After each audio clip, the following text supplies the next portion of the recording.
뭐 대화가 풍부해지고 있다는 얘기는 뭐 이제 끝날 때가 다가오고 있다는 얘기죠. 예, 그래서 참 아니 이게 또 열심히 공부하겠다는 의지는 있어도 선생님이 만약에 조금 일찍 끝내주면 왠지 즐거운 거예요. 그냥 예? 공부하는 사람 심리죠. 그렇지 않겠어요?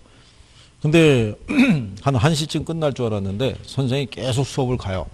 그러면 이제 우라가 치밀기 시작하죠. 그걸 꼭 오늘 해야 돼? 막 이렇게 하면서, 그죠? 예, 그러면 표정이 벌써 싸늘해지는 거예요, 그냥. 예, 다 공부한 분들 다 비슷비슷해요, 그죠? 시험이 임박해서 7월달 돼도요, 일찍 끝내드리면 좋아해요. 이제도, 이제 그것만큼 또 즐거운 게 없는 거죠. 자, 우리 그 104페이지에 가게 되면 경기 순환 국면상의 특징이라고 해놨죠. 거기 회복시장에 가게 되면 3번하고 4번 있죠. 거기에 굵은 글씨로 명시가 돼 있죠. 또 상향시장을 가게 되면 4번하고 5번 있죠. 그죠? 그 다음에 후퇴시장을 가게 되면 2번하고 3번 있죠. 그 다음에 하향시장을 가게 되면 4번하고 5번 있죠. 그죠? 예. 그 다음에 안정시장을 가게 되면은요. 거기에 보면은 그 3번 있죠. 과거의 사례 가격, 그래서 현재 시점에서 새로운 거래 가격의 기준이 되는 경향이 있다. 이렇게 해놨잖아요. 그죠? 예. 거기다가 이렇게 적어주는 거예요.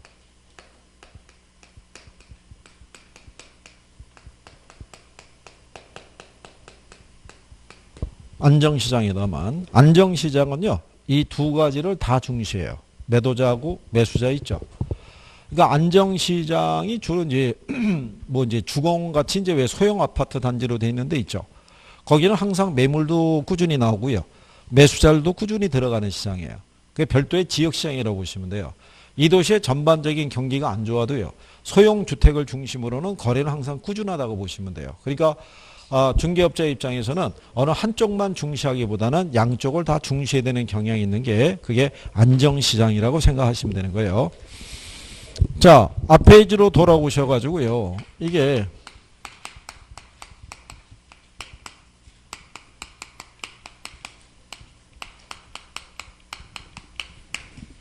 여기도 기본적인 제목을 보면요. 회복시장이라는 게 있고요. 예, 상향이라는 거는 일반 경기의 호황 국면에 해당하고요.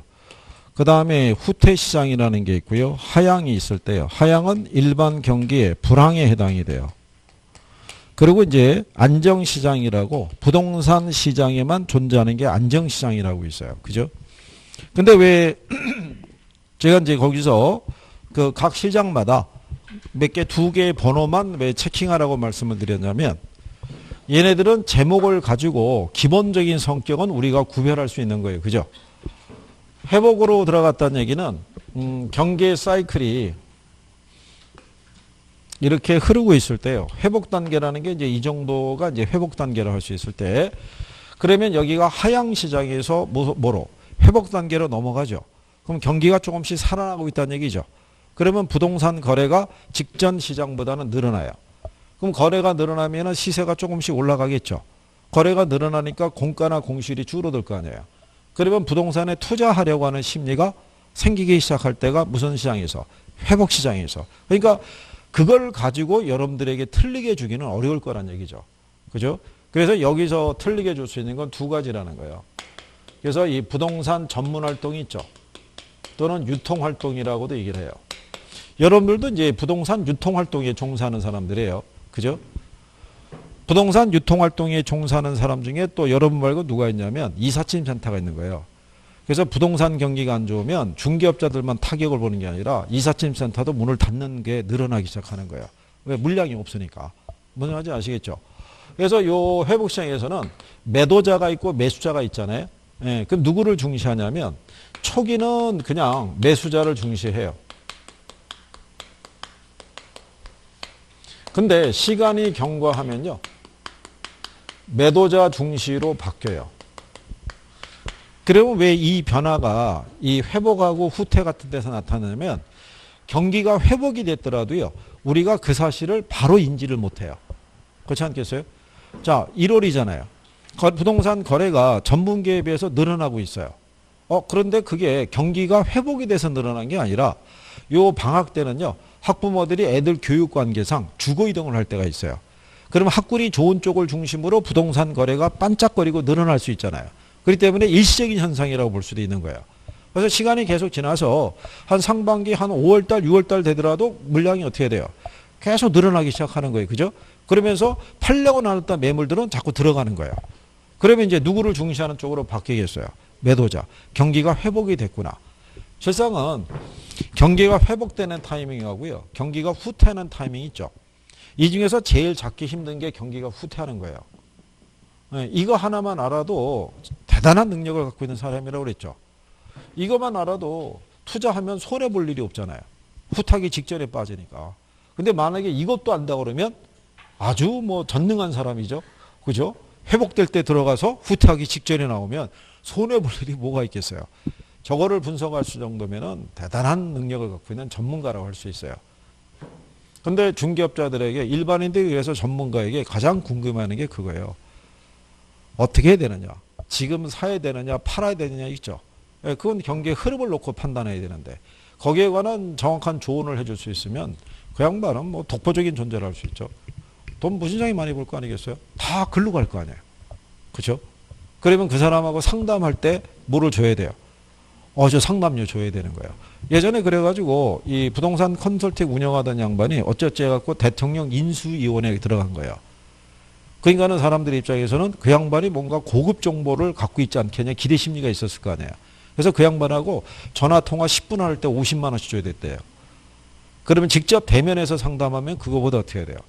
또 많은, 근데 그렇게 해도 줄 서 있을 거 아니에요. 그죠? 그 짧은 그거를 상담하기 위해서. 그러니까 자기의 어떤 능력은 본인이 개발하는 거예요. 열심히 해서. 자, 그러면 그 다음에 과거의 거래 사례 가격이라고 있어요. 그러면 이 과거의 거래 사례 가격이라는 건요. 나중에 감정평가를 가게 되면 거래 사례 비교법이라고 있어요. 근데 제목을 보시면 뭐하고 비교하라고 돼 있어요. 거래 사례하고 비교해서 대상 부동산의 가치를 구하는 거예요. 예를 들어서 이제 이런 거예요. 얘를 대상 부동산이라고 얘기하는데요. 대상 부동산이라는 거는 감정평가의 대상이 되는 부동산을 줄여서 대상 부동산이라고 그래요. 그러면 얘의 가치를 구하기 위해서는요. 얘하고 유사한 부동산이 있죠. 유사한 뭐하고 비교해서 거래 사례하고 비교해서 얘의 가치를 도출하는 거예요. 그러니까 간단하게 얘기하면 우리 집의 가치가 얼마냐는 것은 우리 옆집이 얼마에 팔렸느냐가 기준이라는 거예요. 무슨 말인지 하시겠나요? 근데 얘가 거래 사례라는 얘기는 이미 거래가 됐다는 얘기죠. 그러면 지금보다 회복 단계 이전에 거래될 수도 있어요, 없어요? 그러면 이때 거래된 시세는 지금보다 싸게 거래된 거죠. 그러면은 가격을 어떻게 해야 돼요? 높여서 비교를 해줘야겠죠. 무슨 말인지 아시겠나요?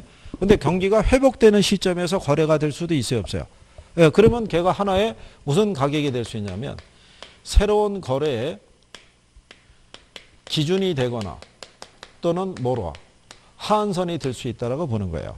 그러니까 기준이라고 보는 거는 경기가 회복되는 시점에서 거래가 이루어졌으면 지금 시세를 그대로 반영했다고 볼 수가 있죠. 근데 직전에 거래된 애들은 지금보다는 싸게 거래된 애들이니까 가격을 높여서 비교해 줘야 된다. 뭐 이런 얘기인 거예요. 그러니까 나중에 간평도요. 기본적인 제목이 다 설명하는 거예요. 간평도 그다지 어렵진 않아요. 간평도. 그거는 이제 학생분들이 어렵다고 생각하는 거지. 그죠? 간평이 어렵다는 건 뭐냐면 기억이 안 나서 어려운 거예요. 왜? 무슨 얘기냐면 아니 그거요. 자, 총론해서 경제론 가고 시장론 가고 정책론 가고 투자론, 금융론, 개발론, 그 다음에 간평이라고요. 그죠? 예. 그럼 얘가 마지막에 한다고요. 그럼 마지막에 얘 단원 들어갈 때는 얘들은 다 잊어먹고 있는 거예요. 기억이 안 난다고요. 근데 선생이 여기서 앞에서 배운 걸 얘기를 해요. 앞에서. 그러니까 내용이 어려운 거예요. 그리고 이 안에 들어가면 또 계산 논리가 있어요. 용어도 생소하고. 그죠? 그러니까 자꾸 얘를 갖다가 분리시켜서 버리려고 그러는 거예요. 얘 간단하네요. 얘가 경제나 투자나 금융보다는 얘가 더 쉬운 애예요. 왜냐하면 간평은 딱 범위가 정해져 있다고요. 이 범주를 안 벗어나요. 근데 경제나 투자나 금융은 유관 분야가 많이 연결이 되어 있기 때문에 얘가 훨씬 다양하게 나올 수 있는 거예요. 그죠? 나중에 해보시면 느낌이 와요. 그래서 이게 원래 이렇게 간단한 애여서 이렇게 얘기한다. 간평 한 두세 번 들으면요. 간평도 할 거 별로 없어요. 간평도. 나중에 이제 해보시면 알아요. 해보시면 용어나 이런 것 조금 이해하시면 접근이 되죠. 자, 그러면 여기 회복 시장 있죠. 예, 이거보다 조금 더 활발하게 움직일 때가 무슨 시장이에요? 그게 상향 시장이죠. 무슨 말인지 아시겠나요? 여기서는 부동산 전문 활동이 있죠. 전문 활동에서는 누구 중시하겠어요? 매도자, 매수자 중에서. 매도자 중시하는 거예요. 경기가 좋을 때는요. 중개업소에 매물이 안 나와요. 다 들어가 있다고요. 누구만 많이 찾아와요? 매수자들만. 문의 전화도 빗발치고 막 그런 거예요. 그러면서 심지어 계약금까지도 안겨주고 가는 사람도 있어요. 나오기만 하면 잡아달라고.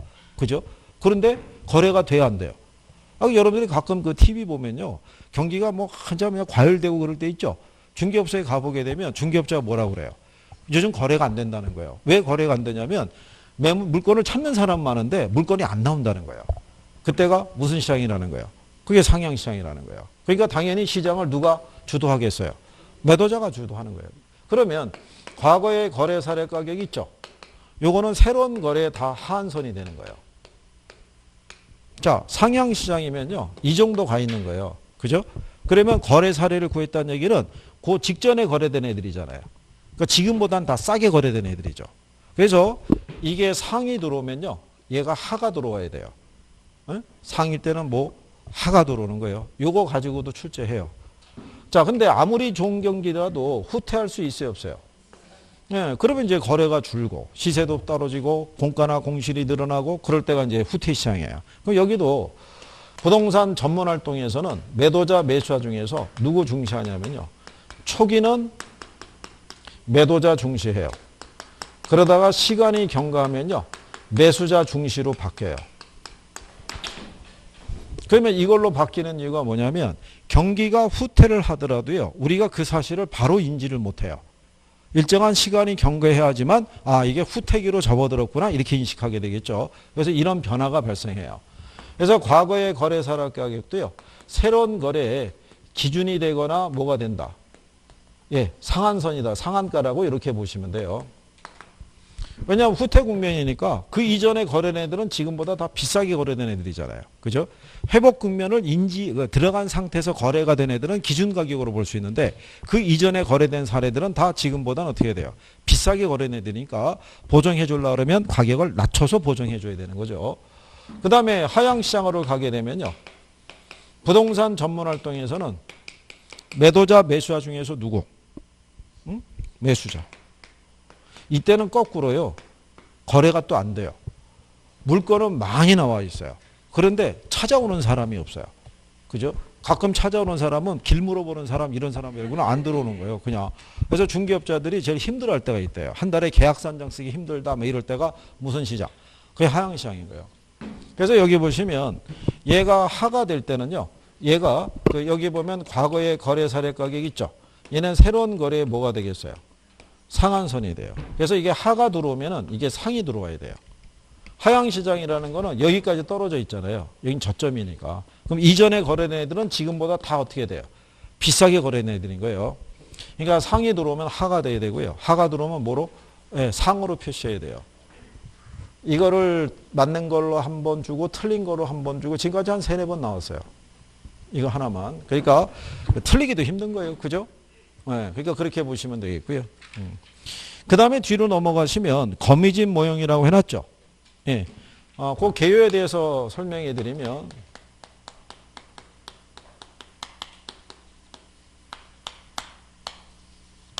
이게 원래 경제의 논리에서는요. 돼지하고 옥수수 관계를 가지고 이게 나왔던 논리인데 중요한 거는 이 부동산학에서는 부동산이라는 상품 외에 나머지 애들은 안 들어와요. 그러니까 돼지고기나 옥수수는 출연을 못 한다는 얘기예요. 그렇죠? 여러분들이 보시면 돼지하고 옥수수의 공통점이 뭐겠어요? 시간이 필요하다는 거예요. 옥수수가 내일 바로 공급할 수 있는 게 아니잖아요. 걔도 재배해야 되고 돼지는 어때요? 사육해야 되잖아요. 자, 어느 날 우리나라에 저명한 사람이 등장해갖고 돼지고기의 효능에 대해서 막 역설을 하는 거예요. 돼지만 먹으면 피부가 어떻게 돼요? 확 뽀얘지면서 20대 젊음을 찾을 수 있고 막 이렇게 얘기하죠. 다이어트에 그만큼 좋은 게 없다라고 얘기를 하면 그 다음 날서부터 돼지고기를 찾는 수요가 어떻게 돼요? 늘어나는 거예요. 그러면 모든 농가에서 소나 양을 다 치워버리고 뭐를 사육하기 시작하겠어요? 돼지를. 근데 돼지의 주 사료 중에 하나가 옥수수라고요. 그러면 돼지 사료가 필요하니까 옥수수의 주문이 늘어날 거 아니에요. 그러면 또 농부들은 고구마, 감자 다 갈아엎고 뭐를 심기 시작하는 거예요? 옥수수를. 그래서 딱 진행이 되고 있는데 중간에 또 다른 사람이 등장해서 그거 다 거짓말입니다. 돼지고기를 많이 먹으면 피부가 거칠어질 뿐만 아니라 그저 젊음을 회복하기는커녕 노안이 빨리 옳습니다. 그럼 갑자기 돼지의 수요가 어떻게 돼요? 줄어들잖아요. 근데 문제는 이미 농가에서는 돼지를 많이 사육하고 있잖아요. 그렇잖아요. 그러면 걔가 시장에 출하될 쯤이면은 돼지 한 마리 가격이 바닥을 칠 거 아니에요. 그러면 그 다음서부터 농가에서는 돼지 길러요, 안 길러요? 안 기르죠. 그러면 또 돼지 사료를 많이 필요로 하겠지. 그래서 옥수수 부지런히 심었던 농부들이 무슨 생각하겠어요? 옥수수 안 찾을 거 아니에요. 그러면 다시 또 어떻게 돼요? 옥수수 갈아엎고 감자, 고구마 심어요. 그죠? 그러면 돼지는 이미 포화 상태잖아요. 걔들 소진되려고 그러면 시간이 어떻게 돼요? 무지하게 많이 가는 거예요. 그러면 갑자기 시장에서 돼지고기 한 근 가격이 폭락하는 거예요. 그게. 그러면 당분간 돼지고기 사육 안 할 거 아니에요. 그러다가 갑자기 또 어떤 새로운 사람이 외국에서 유학하고 들어왔다 그래서 돼지에서 족발에서 나오는 콜라겐 그거 죽여줍니다 얘기하면 다시 또 어떻게 돼요? 수요가 또 늘어날 거 아니에요. 그럼 그게 계속 어떻게 돼요? 되풀이 되는 거예요. 그게 이제 그런 현상이 나오는 건데 부동산학에서는 이제 걔는 등장하지 않고요. 이제 건물 등에 대한 걸 얘기를 해요. 그러니까 이 거미집 모양의 논리는요. 최초의 균형에서 어떤 변화가 발생해서 새로운 균형으로 이동하는 과정에서 나타나는 수요 공급의 불균형 상태를 얘기해 주는 거예요. 그러니까 여러분들이 그게 대표적인 게 아까 뭐라고 그랬냐면 부동산 경기는 일반 경기보다 진폭이 크다라고 그랬죠. 예, 그걸 가장 잘 설명하는 게 거미집 이론이에요. 그러니까 부동산 시장에서는 수요와 공급의 불균형으로 인해서 지속적으로 초과 수요하고 초과 공급적인 양상이 나타난다라고 얘기하는 거예요. 근데 이 거미집 모형을 우리가 설명하기 위해서는요. 거기에 보면 가정이 있죠. 예, 이게 성립이 돼야 돼요. 이 가정이 존재를 해야지만 거미집 이론이 존재할 수 있는 거예요. 그래서 이 가정 중에 하나는 뭐냐면 금기의 수요량이 있죠. 금기는 현재 생각하시면 돼요. 현재 수요량은 금기 가격이 있죠. 현재 가격의 반응을 나타내요. 근데 금기의 공급량이 있죠. 이거는 전기 가격에 반응을 하는 거예요. 그죠? 참고로 우리가 이 T라고 얘기할 때가요. T 시점을 현재 시점으로 봐요. 현재 시점. 근데 만약에 T-1이라고 그러죠. 이거는 전기를 나타내는 거예요. 현재에서 어디로? 과거로. 근데 만약에 T+1 그러면 어떻게 했어요? 미래를 얘기하는 거예요. 그래서 여러분들에게 T+1으로 해서 이 수요 함수하고 공급 함수를 대입해서 균형 가격과 균형 거래량을 계산하라고 유도한 적이 있어요. 그때 이건 아무것도 아닌 거예요. 이거는 다음 기란 얘기고 이건 전기란 얘기예요. 근데 학생분들은 또 여기에 꽂힌 거예요. T+1이 뭐냐? 뭐 이렇게 된 거죠. 아무것도 아닌 거예요. 출제자는 그런 걸 집어넣고 본질을 흐리는 거예요. 그거를. 그러면 금기의 공급량은 전기 가격을 반영한다는 건요. 만약에 이렇게 생각해 보세요. 오늘이 1월 며칠이죠? 21일인가요? 네. 만약에 A 도시에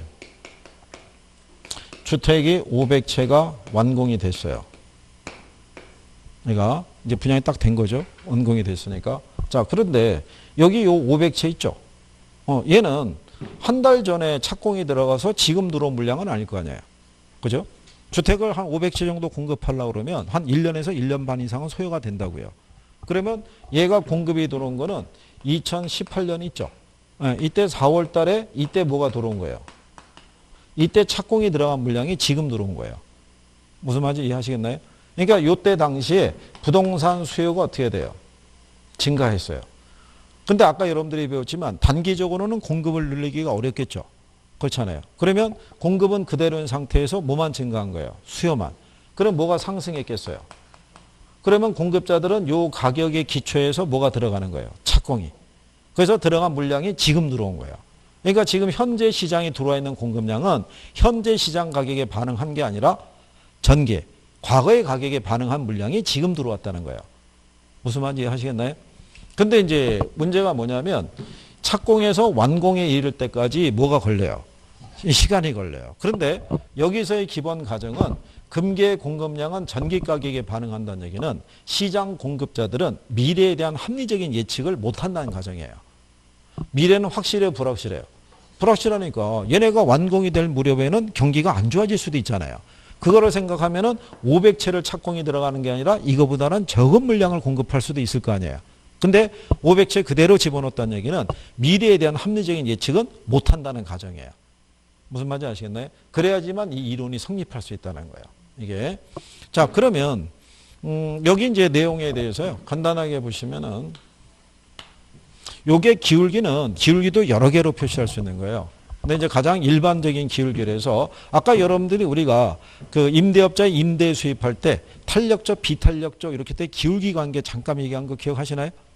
기울기가 급하면 비탄력이고요. 기울기가 완만하면 탄력적이라고 그래요. 그랬을 때 이렇게 수요 곡선이 있고요. 이렇게 일반적인 공급 곡선이 있다라고 가정하는 거예요. 그러면 우리가 이제 이렇게 가격하고 이제 거래량이 있을 때 이게 최초의 균형인 거예요. 그죠? 그랬을 때 우리가 이렇게 찍어 보게 되면요. 얘는 기울기가 상대적으로 급하죠. 수직에 가깝고 얘는 상대적으로 수평에 가깝죠. 그러면 지금 수요는 탄력적이고요. 공급은 비탄력적이라는 가정이에요. 부동산 시장에서는 일반적으로는 이 형태밖에 안 나타나요. 존재할 수 있는 게. 그래서 나중에 배우시는데 이 거미집 모형의 형태가 오른쪽에 가게 되면 거미집 모형의 안정조건이라고 있죠. 거기 107페이지에 보시면 중간에.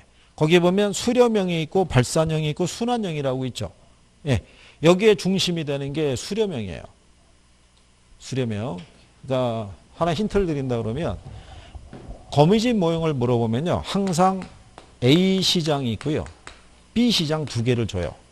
그죠? 한 번을 제외하고는 A 시장은 다 수렴형 주는 거예요. 기준을. 왜냐하면 부동산 학에서는 나올 수 있는 게 수렴형밖에 없어요. 자, 여러분들이 보시면 단기적으로 수요와 공급은 탄력적이에요, 비탄력적이에요? 예? 단기적으로는 둘 다 비탄력이에요. 비탄력인데 수요가 공급에 비해서는 조금 더 탄력적인 반응이 나타날 수 있어요. 무슨 말인지 아시겠나요? 네, 그렇기 때문에 부동산 시장에서 나타날 수 있는 건 수렴형 하나밖에 없어요. 그래서 나중에 기출 나온 거 보시게 되면 한 문제를 제외하고는 A 시장은 다 수렴형으로 주는 거예요. 계산 문제가 나오든 뭐가 나오든 간에 다 수렴형으로. 그것도 하나의 요령인 거죠. 그죠? 나중에 정의 몰랐을 때 A 시장은 무슨 형을 놓고 수렴형을 놓고 그러다가 27회 때 한번 바꿔버린 거예요. A하고 A, 그때는 A, B, C까지 준 거예요. C까지 주고 A를 발산형, C를 수렴형 이렇게 출제했던 적이 한 번 있어요. 그 이후로는 또 항의가 빗발친 거죠. 왜냐하면 그 이전 항상 두 개만 줬다가 그 해만 또 세 개를 준 거예요. 우리에게 세 개는 무리다. 뭐 이렇게 간 거죠. 그래서 어쨌든 다시 그 이후로는 그 정도밖에 안 나온 거죠. 자, 우리가 개념을 한번 생각해 보시면 이 상태에서 단기적으로 수요가 증가하는 거예요. 이렇게. 자, 그러면 이 최초의 균형에서 새로운 균형점으로 이동을 해야겠죠. 근데 이게 이동할 때까지 뭐가 걸리는 거예요? 시간이 걸리죠. 시간이 걸리는 이유가 뭐냐면 단기적으로 공급은 비탄력적이잖아요. 그러니까 수요는 증가해도 공급의 움직임이 없어요. 그러면 가격이 어떻게 돼요? 상승해요. 그러면 공급자들은 요 가격의 기초에서 이게 들어가는 거예요. 뭐가? 착공이.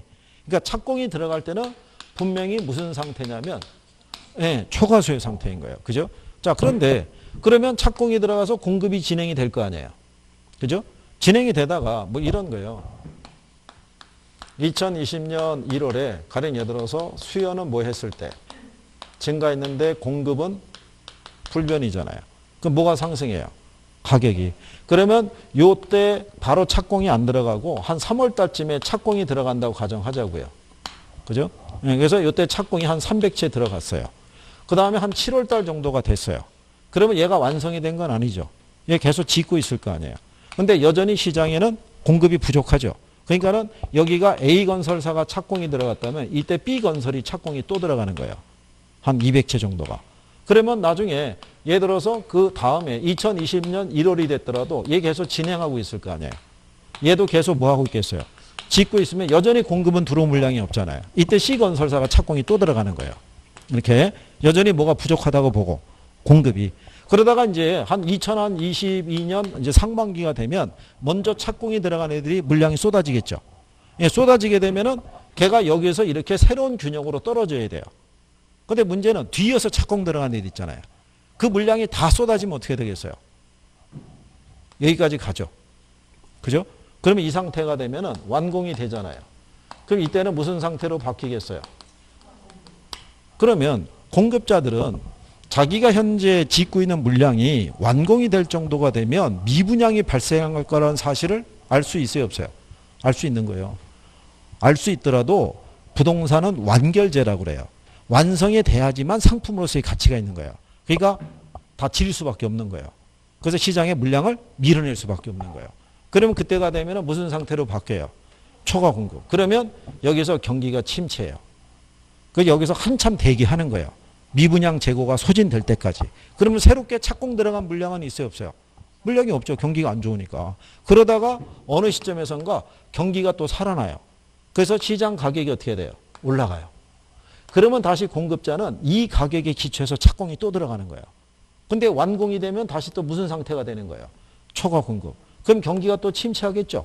또 대기하고 있다가 경기가 살아나면 어떻게 해야 돼요? 이 가격의 반응을 또 하겠죠. 그래갖고 이게 계속 되풀이 되다가 새로운 균형으로 이렇게 수렴하게 되는 것이 수렴형이라고 얘기하는 거예요. 이게. 그러니까 결론적으로는 초과 수요와 초과 공급, 초과 수요와 초공급이 계속 뭘 하면서 반복되면서 새로운 균형으로 수렴해 간다는 거예요. 그게 이제 요 모양이 뭐하고 비슷하다 그래서, 예, 저 거미집하고 비슷하다 그래서 거미집 모형이라고 얘기하는 거예요. 그 이유는 수요와 공급 간에 뭐가 있어서 시차가 있어서 발생하는 현상이다 이런 얘기예요. 이해하시겠나요? 이 그림이 나온 적은 없어요. 참고하셔도 돼요. 이 과정을 설명하려고 해드린 거예요. 얘네들도 기본적인 뭐가 이해가 돼야 돼요. 개념이 이해가 돼야 돼요. 그죠? 예, 그러고 난 다음에 거기 보시면 이제 이 균형 조건이 있죠. 균형 조건에 보면 수렴형이 있죠. 그 다음에 발산형이 있고요. 그 다음에 순환형이 있어요. 예, 나중에 여러분들은 이거를 이제 수요 함수하고 공급 함수 있죠. 예, 그거 기준해 가지고도 배워야 돼요. 두 가지를 다 물어봤으니까. 예, 근데 이제 문제가 주어질 때요. 뭐 이렇게 주어질 수 있는 거예요. 만약에 수요 함수가 이렇게 제시가 되어 있죠. 여기 보면 여기 뭐라고 되어 있어요? EP니까 가격이 명시가 되어 있죠. 이건 기울기의 값을 나타내는 거예요. 이거는. 근데 반대로 이렇게 주어질 수도 있죠. 이렇게. 예, 요거는 뭐를 얘기하냐면 이렇게 명시가 돼서 이건 탄력성의 크기 있죠. 예, 그거를 이제 여기 있는 게 요게 기울기 나타내면은 요게 탄력성의 크기를 나타내는 거예요. 기울기하고 뭐로? 탄력성으로. 그래서 여러분들에게 기출에서 출제할 때 두 가지를 바꿔서 한번 낸 적이 있어요. 한 번은 얘가 수량이 앞으로 나온 적이 있고 한 번은 가격이 앞으로 나온 적이 있어요. 그래서 그걸 나중에 이제 배우시면 돼요. 왜냐하면 이걸 가끔 선생들이 수치만 조금 바꿔가지고 수렴형이냐 발산형이냐 순환형이냐 이걸 물어볼 때가 있을 거예요. 그죠? 이것도 간단한 거예요. 그죠? 너나 간단하지 이런 건 아닌 거예요. 충분히 해볼 수는 있는 거예요. 네, 그래서 여기서는 기본적으로 수렴형이 되게 한 조건이 있죠. 네, 수요에 가격 탄력성이 있죠. 공급에 가격 탄력성이 있을 때 뭐가 더 탄력적일 때? 수요가. 수요가 더 탄력적일 때가 무슨 형이 된다? 수렴형. 이게 부동산 시장에서는 이 형태밖에 없어요. 수요에 비해서 공급은 비탄력적이잖아요. 그죠? 이 형태밖에. 그래서 우리가 일반적으로 이렇게 설명해 드려요. 수요가 탄력적이면 수렴형이라고. 수요가 더 탄력적이면 무슨 형? 수렴형이라고 얘기해요. 그러면 이제 나중에 여러분들이 이 탄력성하고 기울기는 역수예요. 그죠? 근데 수요 곡선에 대한 기울기가 있고요. 공급 곡선에 대한 뭐가 있을 때? 기울기가 있을 때. 여러분들이 가만히 보시면 수요 곡선하고 공급 곡선이 있죠. 기초적인 내용으로 보면은 수요는 음의 기울기를 갖죠. 공급 곡선은 플러스의 기울기를 갖잖아요. 그러니까 기본적으로 기울기는 얘가 더 클 수밖에 없어요. 공급 곡선의 기울기가 수요보다는 기울기가 클 수밖에 없는 거예요. 수요 곡선의 기울기는 음의 값을 갖잖아요. 수요 법칙을 보면 가격과 수요량이 반비례잖아요. 근데 공급 법칙에 하면 가격과 공급량은 비례죠. 그래서 공급 곡선의 기울기는 플러스의 값을 가져요. 그러니까 플러스가 마이너스보다는 클 거 아니에요. 그러니까 일단 기울기는 공급 곡선의 기울기가 뭐보다? 수요 곡선의 기울기보다 큰 거예요. 탄력성하고는 반대이기 때문에.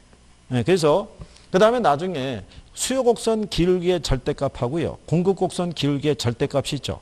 예, 그거까지 아시면 되는데 예를 들어서 수요 곡선의 기울기의 절대값이 0.8이고요.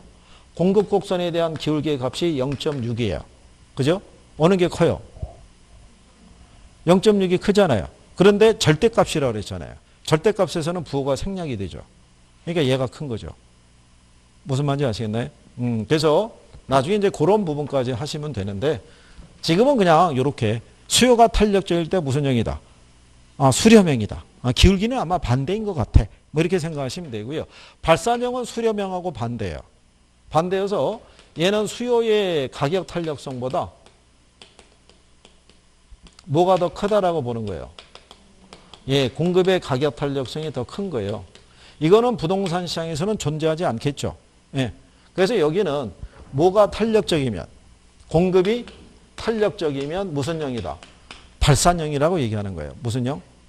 발산형. 순환형은 할 게 없어요. 왜? 순환형은요. 수요의 가격 탄력성과 공급의 가격 탄력성의 크기가 똑같아요. 이게. 그러니까 같은 건 뭐라 그런다? 순환형이라고 보시면 돼요. 나중에 이제 요 기울기라 뭐 이런 것들을 하게 되는데 지금은 그냥 이런 정도만 해주셔도 돼요. 또 여기서 얘네들도 다 나와요, 안 나와요? 다 써요. 다 쓰는데 나중에 얘네는 구별하기도 쉬운 게 뭐냐면 절대값 물어보죠. 절대값 물어보면 둘이 같잖아요. 같으니까 얘가 0.5면 얘도 0.5라고요. 그러니까 이 값이 같으면 무슨 형? 그건 순환형인 거예요, 순환형. 그죠? 그러니까 얘네를 답으로 유도하기는 쉽지가 않죠. 구별을 해주게 돼 있으니까. 결국은 얘하고의 구별만 해줄 수 있으시면 돼요. 자, 그러면, 우리가 이제 부동산 시장에 가게 되면요. 주거용 부동산이 있고 상업용, 공업용 부동산이 있죠. 그럼 거미집 모형은 주거용이 있고 상업용, 공업용 부동산이 있으면 어디에서 더 강하게 나타나겠어요? 응? 하여간 뭐, 책은 잘 안 읽어봤단 뭐 그런 얘기가 되겠죠. 예. 108페이지 가보시게 되면요. 중간에 거미집 이론에 관한 설명 기출 예제 있죠. 밑에 가면은 4번에 거미집 이론과 부동산 경기라고 해놨죠. 거기 뭐라고 해놨냐면 일반적으로 필수제의 성격을 갖는 주거용 부동산보다는 상업용이나 공업용 부동산에 더 강하게 나타난다 이런 얘기예요. 자, 여러분들이 보시면요. 경기가 좋든 안 좋든 주택은 필수제이기 때문에 거래가 확 줄어들거나 그러진 않아요. 근데 상가나 공장 같은 경우는 경기 변동의 여파를 많이 받을 수밖에 없죠. 그러니까 거미집 모형의 형태는 상업용, 공업용에서 더 강하게 나타나는 거예요. 그것도 예전에 시험상에서 한번 인용했던 적이 있어요. 예, 그래서 그렇게. 그래서 이제 나중에 여러분들이 배우시게 될 거예요. 그 119페이지 있죠.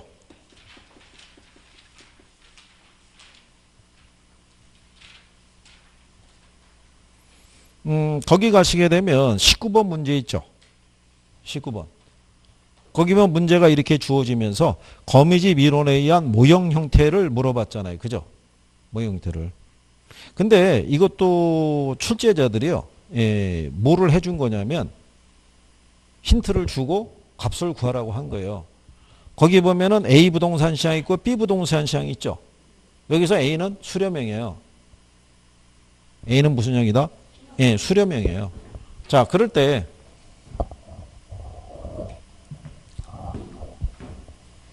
그거를 잘 아시는 분은 답을 A가 수렴형으로 돼 있는 애는 1번하고 4번밖에 없어요.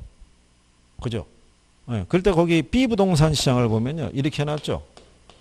P는 400-2QD로 되어 있고요. 거기 보시면은 또 하나는 2QD는 그죠? EP는 100 플러스 4QS로 되어 있잖아요. 그죠? 네, 그러면 균형 상태에서는 둘이 같아야 되는데 얘는 P고 얘는 얼마가 되어 있어요? 2P. 그러니까 얘를 P로 바꿔야겠죠. 바꾸기 위해서는 50 플러스 어떻게 돼요? 그렇죠? 그러면 얘 EQD죠.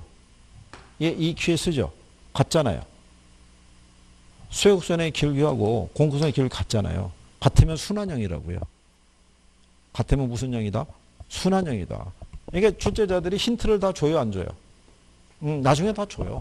그래서 이런 문제가 혹시 집에서 이제 또 한번 들여다보시겠다고 보는데 이런 계산 문제 있어가지고 야, 이런 것도 해야 돼? 이런 걱정은 안 하셔도 된다는 얘기예요. 그죠? 네? 다 푸는 요령이 있다, 없다?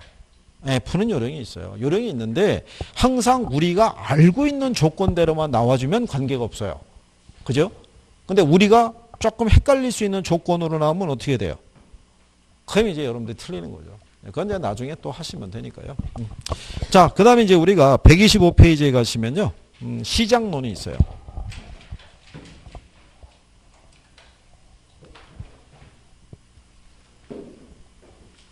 그래서 저희가 이거 강의를 해드릴 때는 단계별로 해드리는 거예요. 한 번에 다 풀어준다고 그래서 여러분들이 다 받아주면서 정리가 되냐면 그렇진 않아요. 어느 정도는 여러분들이 받아들일 수 있는 이 내공이 쌓여야 돼요. 그래야지만 선생님이 무슨 얘기를 하든지 간에 그거를 받아서 정리할 수 있겠다 이런 생각이 드는 거예요. 자, 125페이지 가면 이제 시장론이 있어요. 그죠? 예, 여기는 이제 우리가 또 해보시는 거죠. 아, 기운들 내시고요. 그죠?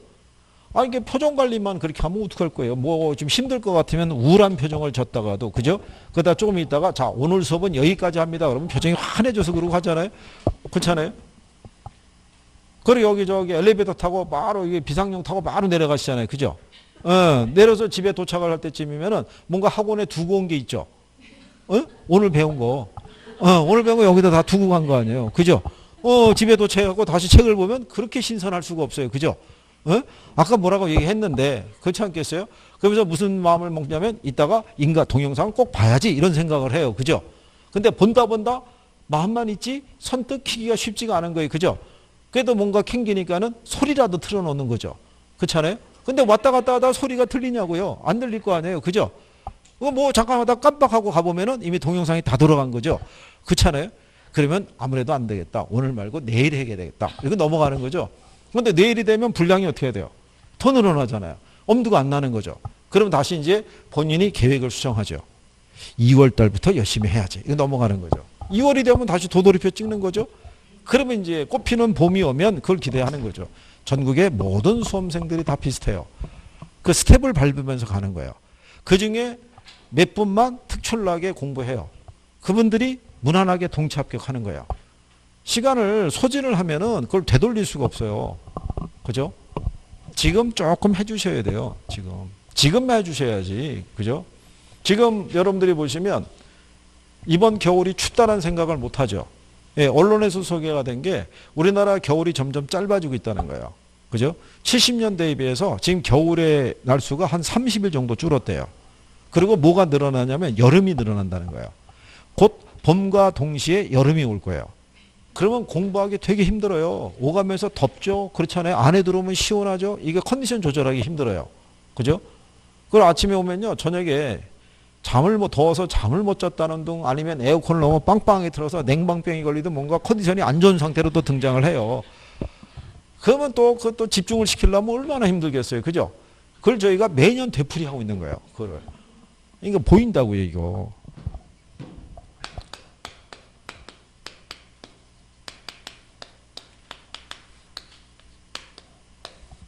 그거는 여기 나와서 공부하는 분들이나 인강을 통해서 공부하는 분들이나 다 똑같아요. 습성은. 다만 여기는 선생하고 대면하고 있기 때문에 그죠? 노골적으로 존다든가 엎드린다든가 이건 어렵잖아요. 근데 인강을 통해서는 화면 너머로 우리가 확인을 하니까 그렇잖아요. 아무런 제재가 없잖아요. 그렇죠? 제가 여기서 어떻게 알겠어요? 모니터 앞에서 자고 있는지, 그죠? 졸고 있는지 그걸 확인할 수가 없잖아요. 그죠? 집중력이 필요해요. 예? 집중력이. 자, 여기 시장론 보시면요. 시험 목차가 부동산 시장이 하나 있고요. 입지 및 공간 구조론이라고 있어요. 자, 이렇게 명시가 돼 있을 때요. 여기 있는 부동산 시장에서는요.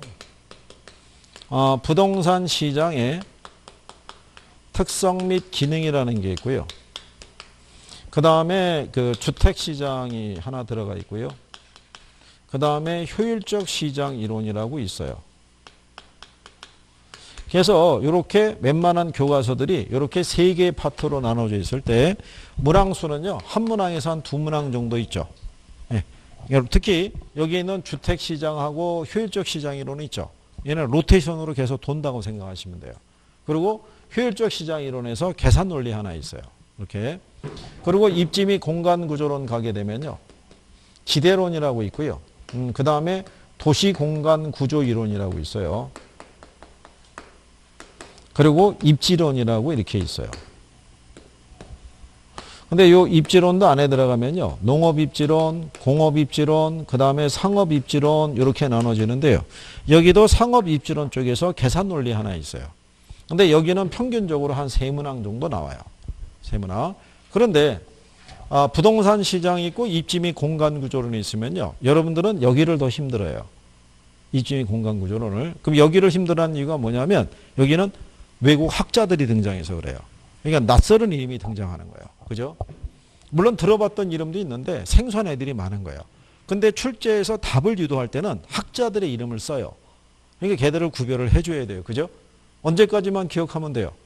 이거 올 10월 말일까지만. 10월 말일 날 오후 1시까지만 기억하면 돼요.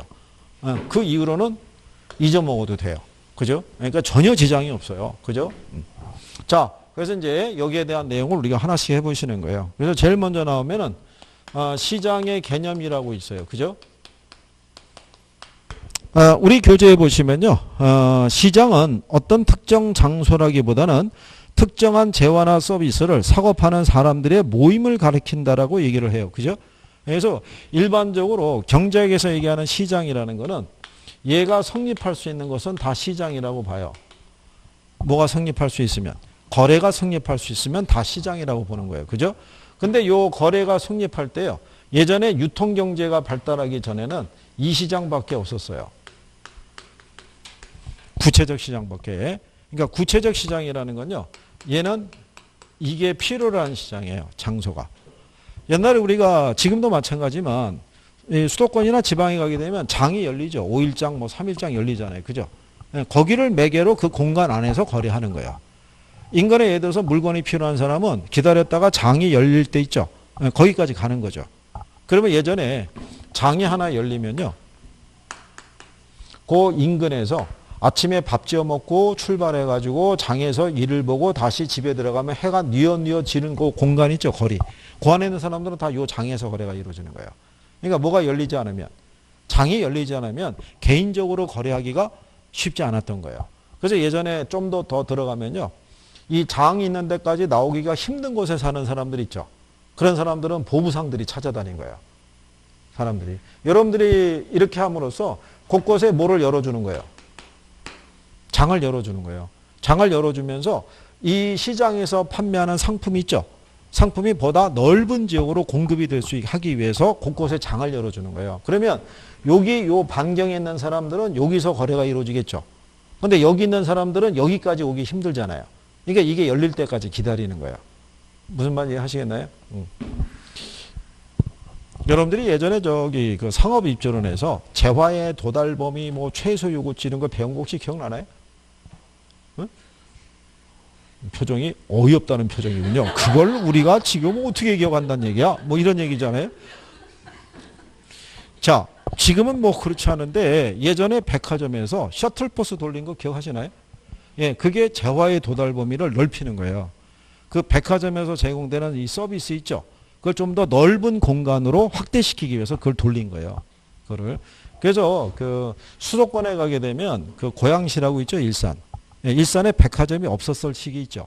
예, 그때 신촌에 H백화점이 있었어요. 걔네가 셔틀버스를 일산까지 돌린 거예요. 이렇게.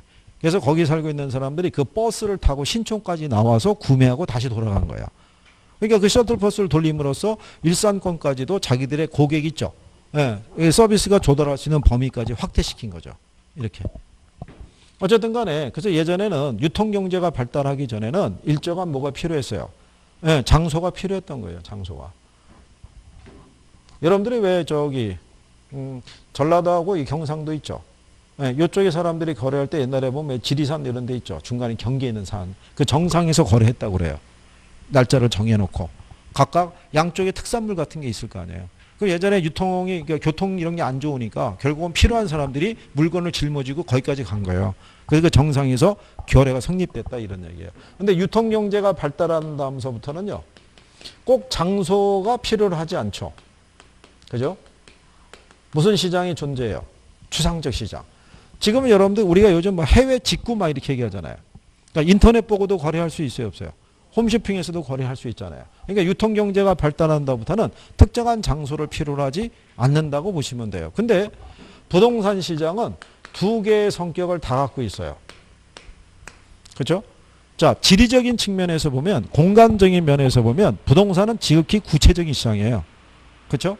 여기 지금 우리 학원에 있는 요 타워 있잖아요. 여기 주소 있죠. 그렇잖아요. 그러면 여기가 이제 무슨 시, 무슨 동, 그 다음에 무슨 안에 있는 몇 번지에 있는 몇 층 이래갖고 구체적으로 명시될 수 있어요, 없어요? 명시가 될 수 있죠. 물리적인 측면에서 공간은 이게 이동하기 어려우니까. 근데 얘를 우리가 자산으로 접근하면 틀려지죠. 자산으로 접근하면은 이 꼭 공간에 구애받지는 않아요. 어디든 내가 투자할 수 있어요, 없어요? 어디든 투자할 수 있는 거예요. 두 가지 성격이 다 있다고 얘기하는 거예요. 그래서 자, 그 다음에 그 밑에 가면 완전 경쟁 시장이라고 있죠. 예, 근데 부동산 시장은요, 불완전 경쟁 시장의 성격을 가지고 있어요.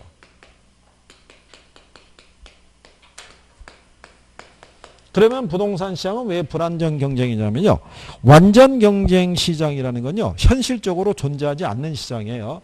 이거는 경제학자들이 만들어낸 이상적인 시장이라고 보시면 돼요. 근데 그 완전 경쟁 시장의 성립 조건에 보면요, 126쪽에 시장 참여자의 수도 있고요. 상품의 동질성도 있고 시장의 진입장벽의 유무도 있고요. 완전한 정보라고 돼 있죠. 이 네 가지 조건 중에서 하나라도 충족이 안 되면 불완전 경쟁 시장이에요. 그죠? 근데 먼저 부동산 시장은요. 시장 참여자의 수가 소수예요. 그죠? 그럼 왜 시장 참여자의 수가 소수냐면요. 부동산 시장에서 취급하는 상품 가격이 비싸요. 그러니까 누구나 쉽게 시장에 들어오기가 어려워요. 그래서 일반적으로 그렇게 얘기를 해요. 해당 시장에서 취급하는 상품의 가격이 비싸면 비쌀수록 불완전 경쟁 시장에 가까운 거예요. 시장 참여자의 수가 제한이 되니까. 근데 그 시장에서 취급하는 상품의 가격이 싸면 쌀수록 참여자의 수가 많아지겠죠. 그러면 완전 경쟁 시장에 가깝다라고 얘기를 해요. 근데 이제 부동산 시장은 그 조건이 충족이 안 되잖아요. 하나라도 충족이 안 되면 무슨 시장? 네, 불완전 경쟁 시장인 거예요. 그리고 완전 경쟁 시장은 모든 상품의 질은 똑같다는 가정인데 부동산 시장은 개별성이 있어서 상품의 질이 동질적이지를 못하죠. 그러니까 이런 조건이 충족이 안 되니까 무슨 시장? 이게 불완전 경쟁 시장이라고 생각하시면 돼요. 그래서 기본적인 성격 정도도 알아는 두셔야 돼요. 그죠? 나중에 이 조건에 대해서는 조금 더 정리하실 필요가 있을 거예요. 그죠? 그 다음에 이제 옆에 이제 가시게 되면요. 부동산 시장의 개념이라고 나와 있죠.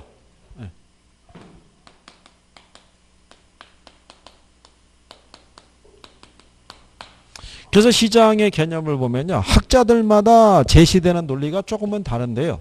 거기 양가로 1번에 보면요. 두 번째 줄에 이렇게 나와 있죠. 이 부동산 시장은 보이스라는 학자에 의하면요. 부동산 시장에서 거래가 되는 것은 물리적인 양이 아니라 뭐가 교환이 되는 거예요?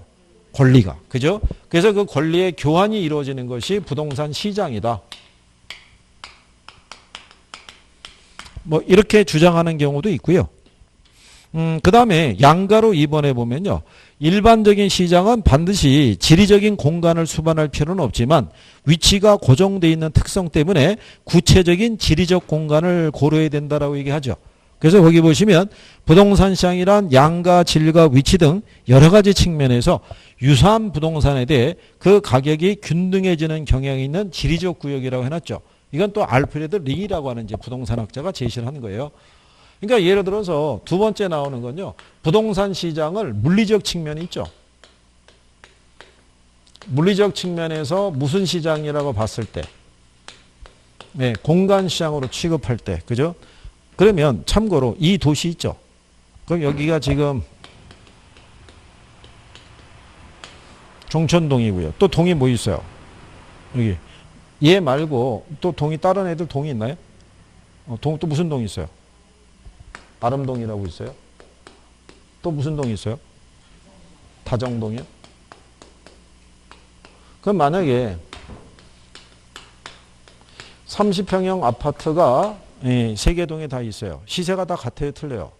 다르죠? 그러면 부동산학에서는 서로 다른 시장적으로 보는 거예요. 그러니까 우리가 거래할 수 있는 공간이 일정한 지역에 제한될 수밖에 없는 거예요. 뭐가 틀리니까? 시세가. 이 중에 주거환경은 어디가 제일 좋아요? 비슷해요? 어디가 제일 괜찮은 거예요? 시세가 제일 비싼 데가 어디예요? 어? 여기서는 비슷해요. 근데 만약에 특정한 지역에 만약에 주거환경이나 교육적인 뭐 이런 게 좋잖아요. 그럼 여기 시세가 제일 비쌀 거 아니에요. 근데 내가 가지고 있는 여건상 여기는 들어가기 힘들어요. 그럼 내가 거래할 수 있는 공간이 이 도시 안에서 일정한 지역에 딱 국한될 수밖에 없는 거예요. 그거는 내가 원하는 쪽으로 얘네들이 움직일 수가 없잖아요. 그죠? 그런 성격을 갖고 있는 게 이제 부동산 시장이라고 얘기하는 거예요. 그래서 그게 그 내용을 얘기하고 있더라. 그래서 거기 보시면 양가로 3번에요. 부동산 시장은 어떤 기준을 가지고 접근해에 따라서 자본시장의 일종으로 정의할 수도 있고요. 지리적 공간을 수반하는 공간시장으로도 정의할 수 있다는 얘기죠. 그래서 공간성과 추상성을 동시에 지니고 있는 거라고 보시면 돼요. 그래서 일부 교재를 보면요. 부동산 시장은 추상적 시장이다라고만 얘기하면 틀리는 거예요. 추상적 시장이자 구체적 시장의 성격을 같이 가지고 있다고 생각하셔야 돼요. 무슨 말인지 아시겠죠? 예, 그래서 여기 개념을 알아봤고요. 한 5분 쉬었다가 그 밑에 있는 기능에 대해서 또 특성에 대해서 알아보죠.